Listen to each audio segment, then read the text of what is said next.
There are 12 seats at the 2026 World Cup final. You won't find them on Ticketmaster. You won't find them on StubHub. You won't even find them on the official website of the tournament itself. To buy one of these seats, you need to know a phone number that is not published anywhere in the world. You need to call it during business hours in New York. And on the other end of the line, someone is going to ask you a few quiet questions before deciding if you're allowed to spend the money. The price has never been confirmed in public. Some industry insiders have estimated it. Others say the real number is higher than anything you've ever seen for a single match in the history of football. What we know for sure is this: these 12 seats are not in any tier of the stadium. They are not behind any glass. They are not separated from the field by any barrier at all. They are on the field. 12 real couches placed inside the playing field of the World Cup final, where the most important match in 4 years of football will be decided. Closer to the players than the photographers. Closer to the trophy than the referees. And nobody, not the press, not the broadcasters, not the millions watching at home, is supposed to know who is sitting on them. This is the story of those 12 seats, why they exist, who designed them, what it actually costs to get one, and what their existence reveals about a hidden economy you and I were never meant to see.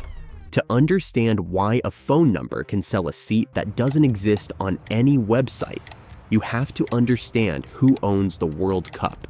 Not the trophy, not the games, the experience of being there. For decades, that experience belonged to whoever showed up at the gate with a ticket.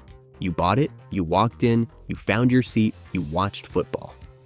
The tournament was a public event because the stadium was a public space. That's how the World Cup worked from 1930 until somewhere around the year 2002. Then something changed.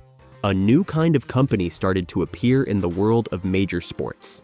Not a broadcaster, not a sponsor, not a ticketing platform. Something else entirely. A company whose only product was access. Access to the field. Access to the lounge. Access to the player tunnel. Access to the parts of the stadium that the public was never allowed to see. Repackaged as luxury experiences. And sold for prices that nobody could quite believe at first.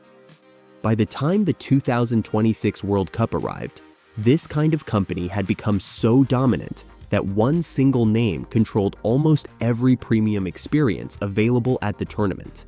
Not just one stadium, not just one country.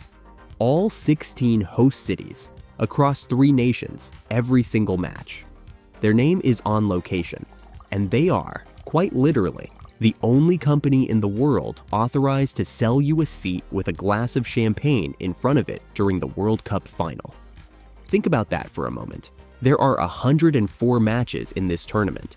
There are 16 stadiums. There are 8 billion people on this planet, and every government in the world wants to be in those stadiums.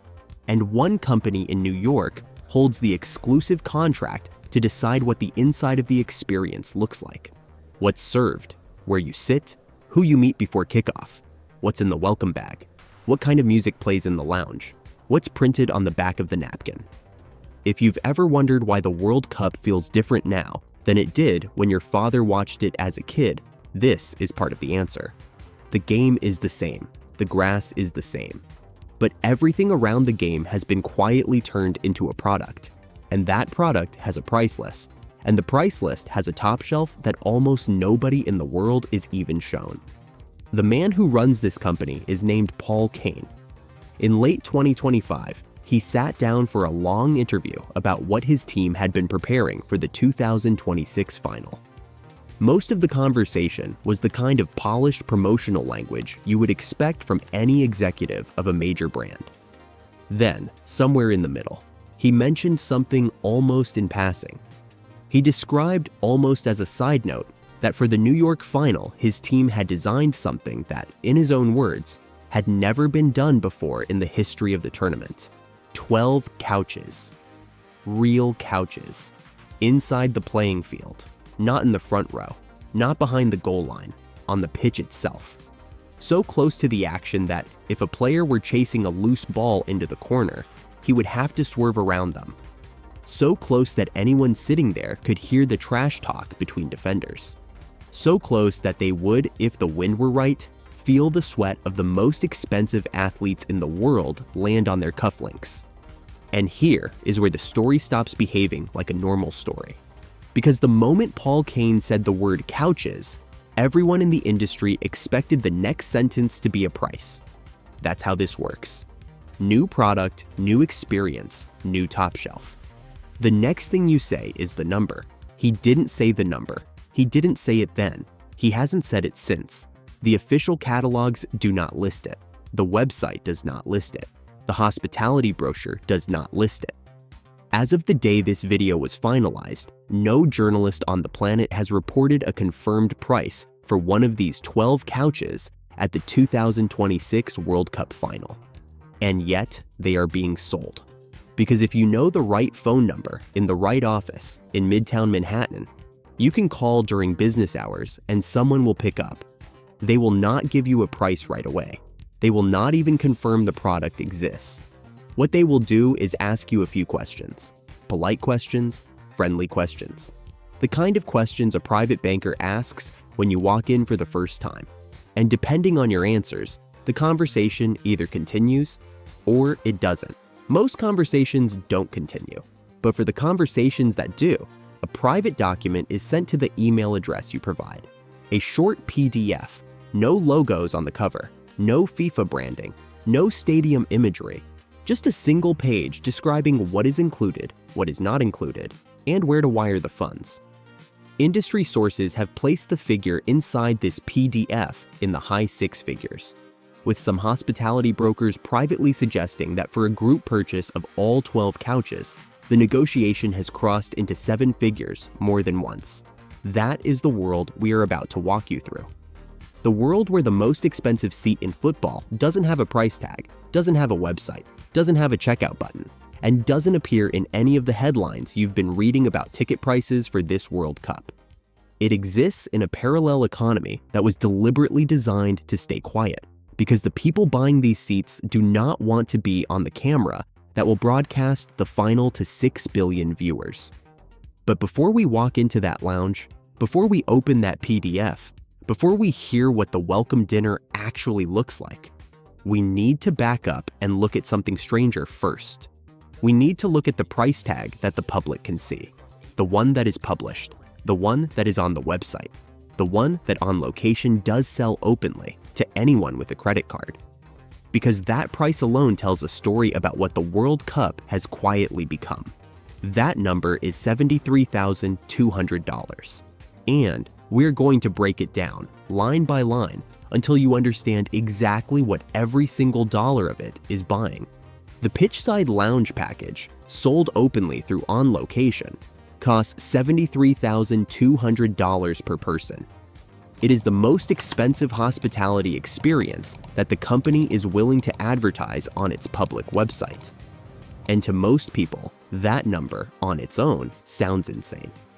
$73,000 is more than the median household income in the United States. It's more than a brand new BMW M3. It's more than 4 years of in-state tuition at most American universities. To pay that amount of money to watch football, a sport that the average ticket buyer can experience for $200 in the upper deck, sounds like the kind of thing somebody invents to make a headline. But here is where it gets interesting. That $73,000 does not buy you one match, it buys you 8. The Pitchside Lounge is not a single ticket. It is a package that grants the buyer access to every single match that takes place at the New York Stadium during the entire 2026 World Cup. Group stage matches, round of 16, quarterfinal, semifinal, and then, at the end of the run, the final itself. 8 matches. The most important 8 matches that will be played in that building all summer. Suddenly, that $73,000 looks different. Divided across 8 matches, it works out to just over $9,000 per game.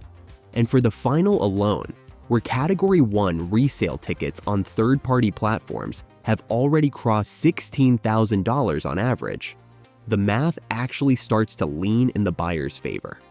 This is the first thing that almost nobody outside the industry understands about World Cup hospitality. The headline numbers sound absurd. The actual math, when you break it down, often makes more sense than the resale market that ordinary fans are forced into. So what does $73,000 actually get you beyond the 8 tickets? It starts the moment you arrive. There is a separate entrance to the stadium, not a separate gate in the same line. A separate building, a private hospitality pavilion adjacent to the stadium itself, with its own security perimeter, its own valet, its own check-in desk. You do not stand in line. You do not pass through the same turnstiles as the public. You do not see, hear, or interact with the 80,000 people who paid less for the same match. Inside the pavilion, the experience is closer to a private club than to a sporting event. The food is not stadium food. There is no popcorn. There are no nachos in plastic trays. Instead, there are themed culinary stations designed by chefs whose names on location does not always disclose, but whose backgrounds, when you trace them, lead to Michelin-starred kitchens in Manhattan and overseas. The menu rotates by match. For the final, the menu reportedly takes inspiration from the cuisines of the 2 finalist nations, prepared by chefs flown in for the week. The drinks are not stadium drinks. There is a sommelier. There is a curated champagne program. Industry catering professionals have suggested that the wine inventory available across the 8 matches at New York alone runs into the hundreds of thousands of dollars in bottle value, not retail, wholesale. And then there are the gifts. Every Pitchside Lounge guest receives, as part of the package, a series of items that are not sold anywhere else in the world. Not on the FIFA store, not on Amazon, not at the airport gift shop. These are objects designed exclusively for the highest tier of on-location guests, often manufactured in production runs of less than 500 units globally. A leather travel piece, a numbered keepsake referencing the match, something engraved, something hand-finished, the kind of object that 20 years from now will sit in a glass cabinet in someone's home office. And the only people who will recognize what it is will be the few hundred others who got the same one. Then comes the seat itself. The Pitchside Lounge gets its name honestly. The seats are positioned along the sideline at field level, often within the first 3 rows from the touchline, close enough to see the expressions on the players' faces. Close enough that when the ball goes out for a throw-in, the linesman is sometimes standing directly in your sightline. Close enough that the broadcast cameras, which are panning constantly along the sideline, will pick you up at least twice during a televised match. This last detail matters more than people realize. Because for a certain kind of buyer, being seen in those seats by 6 billion viewers worldwide is not a side effect of the package. It is the package.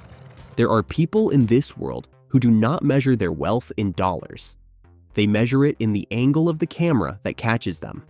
For $73,000 per person, 8 matches, separate entrance, Michelin-level food, exclusive gifts, sideline seats, and the chance to be on global television without paying a dime for the appearance, the Pitchside Lounge is the most expensive thing On Location is willing to advertise.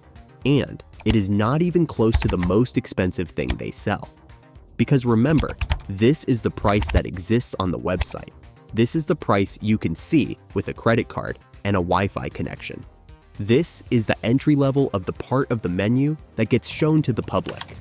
The 12 couches are not on this menu. They have never been on any menu. And in the next part of this video, we are going to walk into the room where their price is decided, and you are going to understand why a number that the world has never been allowed to see has become, quietly, the most expensive single seat in the history of the sport.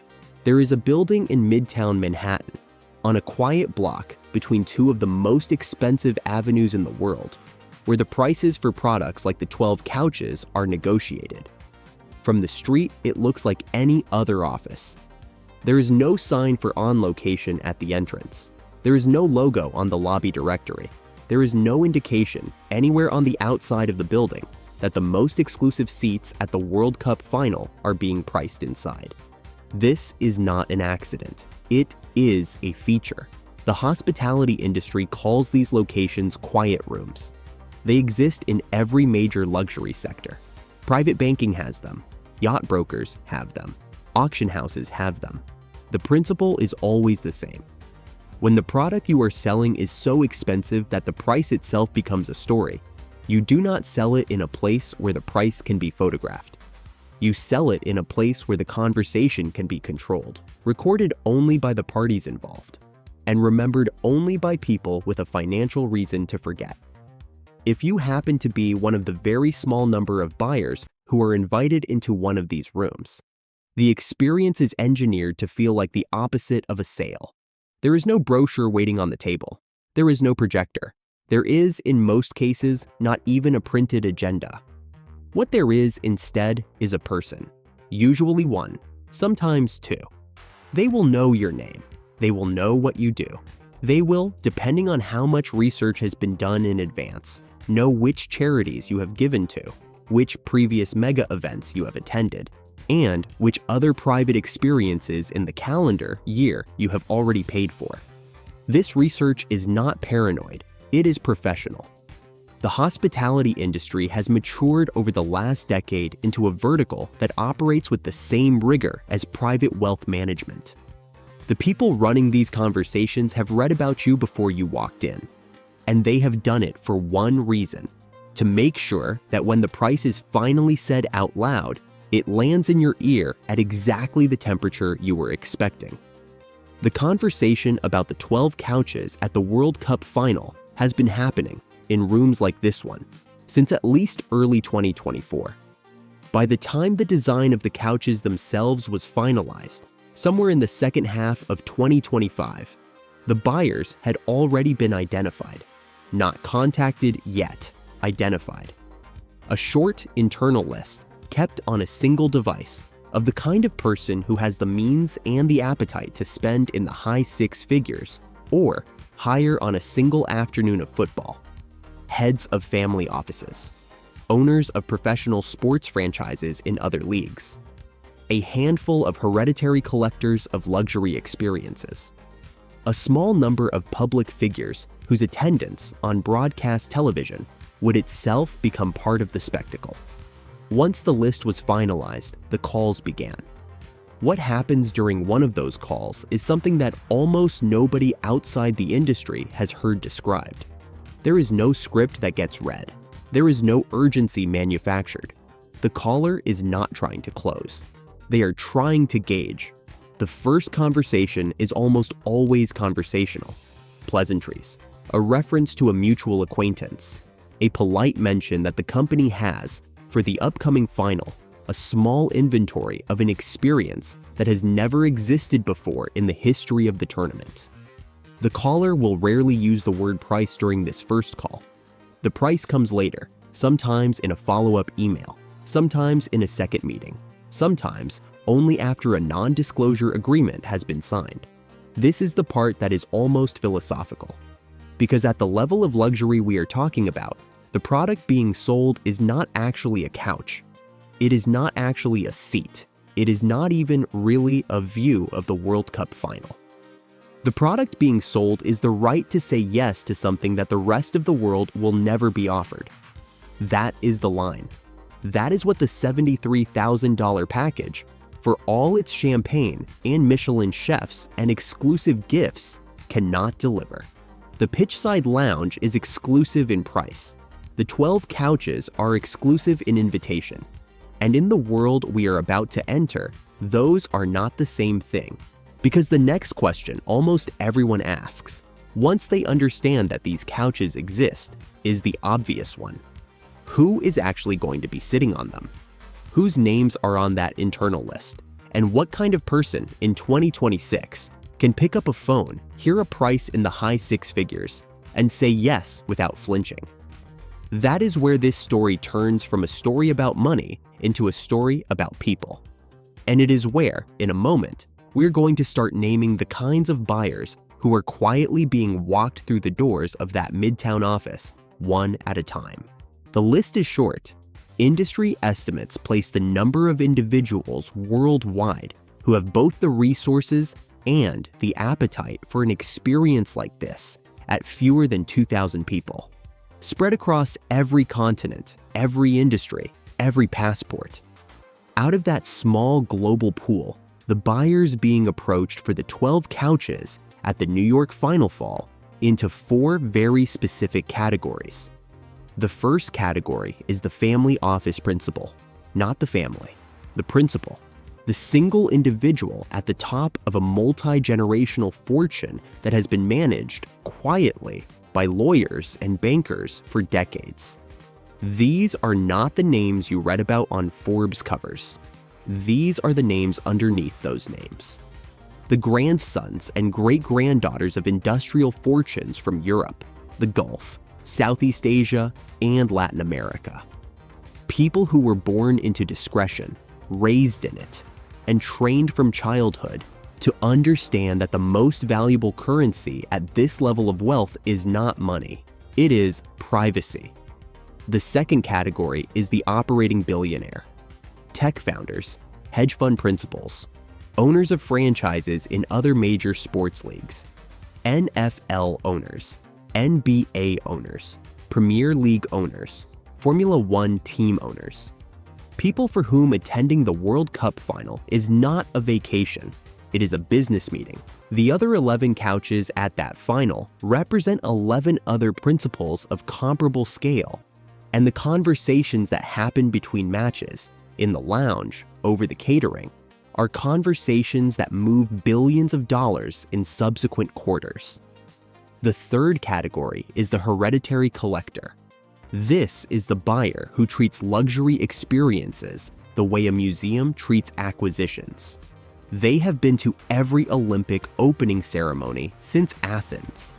They have attended every Super Bowl in person since the year they could first afford to.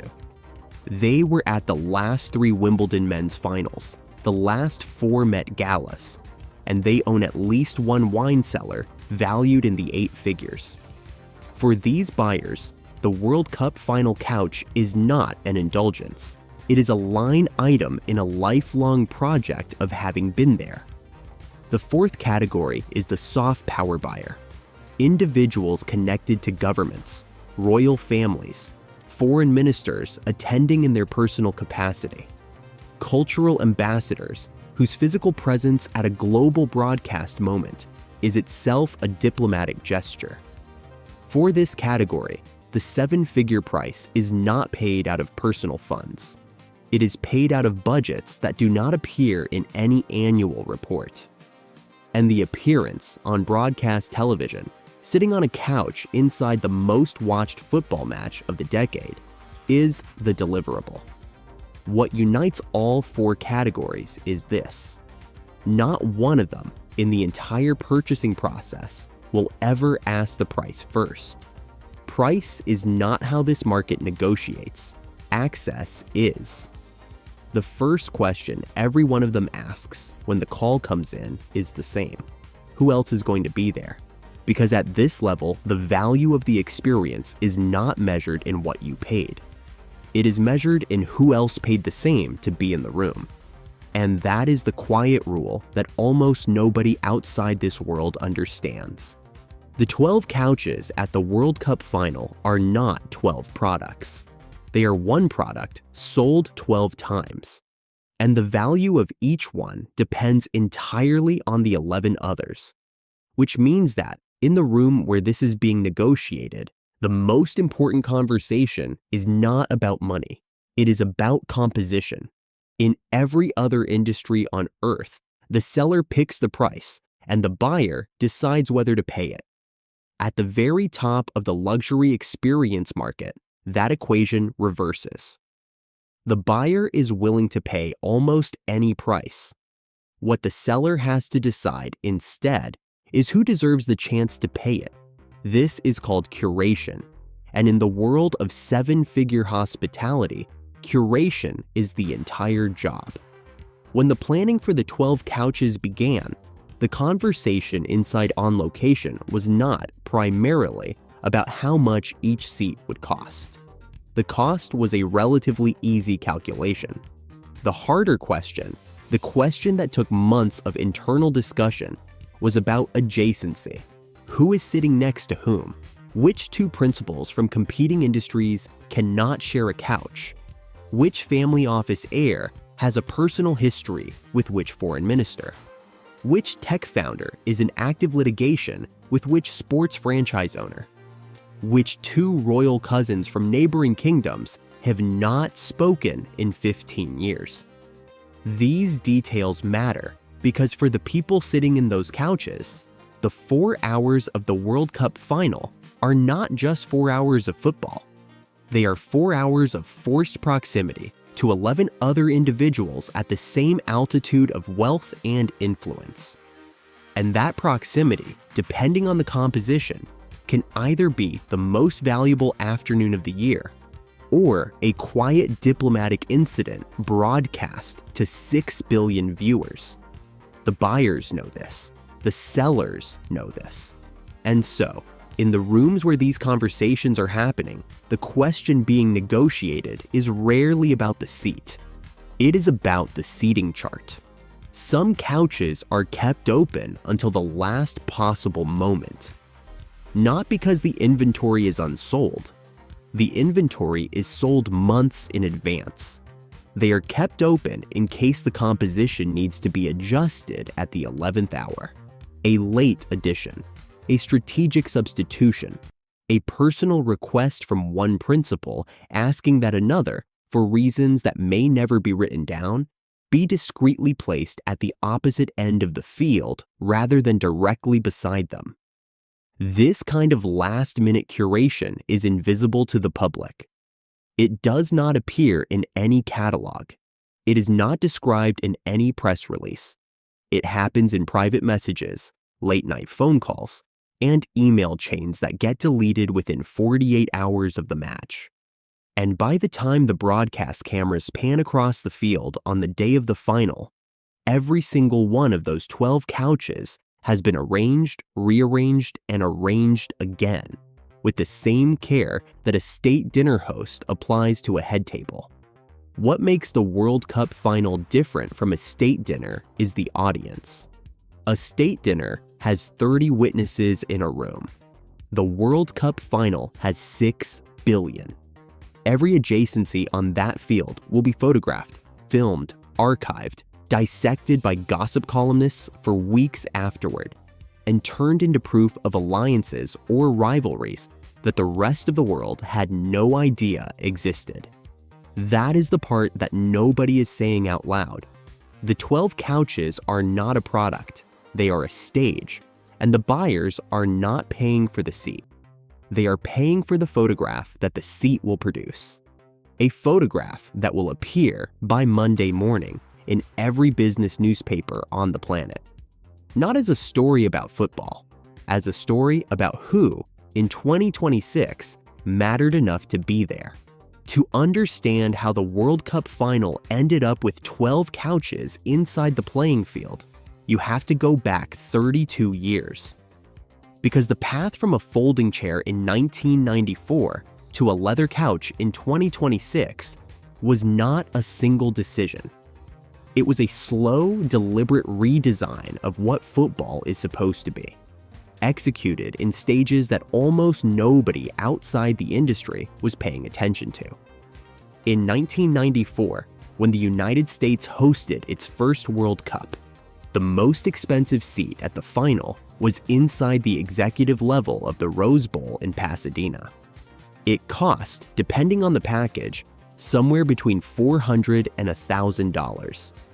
There was no separate hospitality pavilion. There was no themed culinary program. There was a ticket, a folding chair on a balcony, and a tray of stadium catering. The tournament was treated, by the people running it, as a sporting event with a luxury option, not a luxury event with a sporting feature. By 2006 in Germany, the model had begun to shift. The first generation of dedicated hospitality villages appeared at the major stadiums. Heated tents, curated menus, branded entrances. The price of a top-tier package crossed $5,000 per match for the first time. The industry, which until then had treated mega event hospitality as an extension of corporate entertaining, began to treat it as a category of its own. By 2014 in Brazil, the change accelerated. The rise of social media meant that suddenly, what you wore and where you sat at the World Cup final was content. Hospitality packages started being designed not just for comfort, but for visibility. The seats moved closer. The catering got more theatrical. The gifts became more photographable. And the prices crossed the $20,000 threshold for the first time in the sport's history. In 2018 in Russia and in 2022 in Qatar, the model completed its transformation. By the time Qatar hosted, top-tier packages were selling in the range of $50,000 to $70,000 per person, with private jet add-ons, hotel adjacency, and concierge layers that would have been unimaginable a generation earlier. The industry was no longer selling a seat.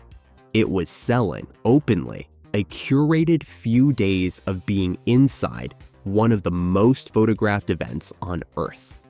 What 2026 did in New York was take the next step.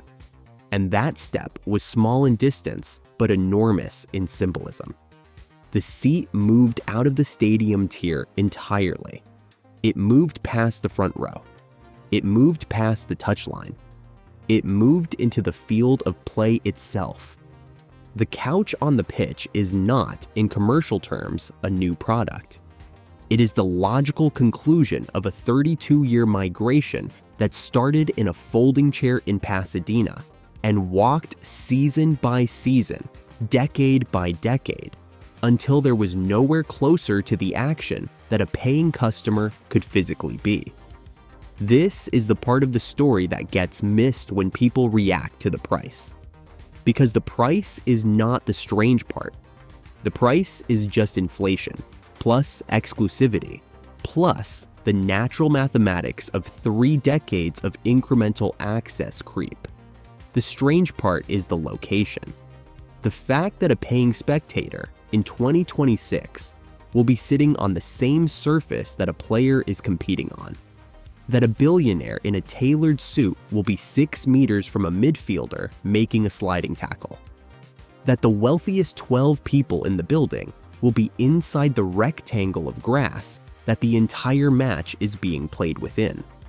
That is the line that, for 96 years of this tournament, was never crossed, until it was. On July 19th, 2026, somewhere around 8 in the evening Eastern Time, a referee will blow a whistle inside MetLife Stadium, and the World Cup final will begin. 6 billion people will be watching. 80,000 will be inside the building.